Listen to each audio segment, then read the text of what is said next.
Hi வாங்க உளுத்தங்கஞ்சி எப்படி செய்கிறதுன்னு பார்க்கலாம். இந்த பவுடர் வந்து நான் இந்தியாவிலேருந்து வரும்போது அம்மா ப்ரிப்பேர் பண்ணி கொடுத்தாங்க. உளுத்தங்கஞ்சிக்காக பவுடரு. இது வந்து நமக்கு வேணுங்கிற அளவு போட்டுட்டு தண்ணி ஊற்றி நல்லா கரைச்சி கட்டி இல்லாமல் கரைச்சி எடுத்துட்டு அடுப்பில் வந்து அதுக்கு தேவையான அளவு நம்ம தண்ணி வந்து ப்ரீ ஹீட் பண்ணிக்கிறேன். நான் ஆல்ரெடி கொஞ்சமாக ஹீட் ஆனதுக்கப்புறம் நம்ம கட்டி இல்லாமல் கரைச்சி வச்ச பவுடர் இருக்கு இல்லையா, அதை வந்து அதில் ஊற்றிட்டு உங்களுக்கு பார்த்திங்கனாவே தெரியும், பபுள்ஸ் தெரியும். அதில் ஊற்றிட்டு நம்ம கைவிடாமல் கிளறணும், இல்லைன்னா வந்து கட்டி விழுந்துடும்.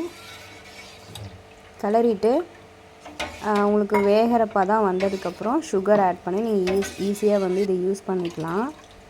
நான் வேணுங்கிற அளவு தண்ணி ஊற்றிக்கிறேன். உங்களுக்கு ரொம்ப கெட்டியாக வேணும்னா அந்த அளவுக்கு ஊற்றிக்கலாம், இல்லை தண்ணியாக வேணும்னா அந்த அளவுக்கு நீங்கள் எவ்வளோ தண்ணி வேணுமோ அதை ஆட் பண்ணிக்கலாம்.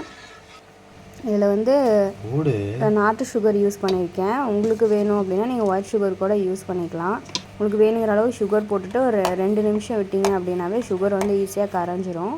அதுக்கப்புறம் மார்னிங் வந்து நீங்கள் ஹெல்த்தியாக உளுத்தங்கஞ்சி வந்து குடிச்சிக்கலாம். காலையில் டீ காஃபிக்கு பதிலாக நீங்கள் இந்த மாதிரி ட்ரிங்க் வந்து ட்ரை பண்ணி பாருங்கள், ஹெல்த்தியாக இருக்கும். தேங்க்யூ ஃபார் வாட்சிங்.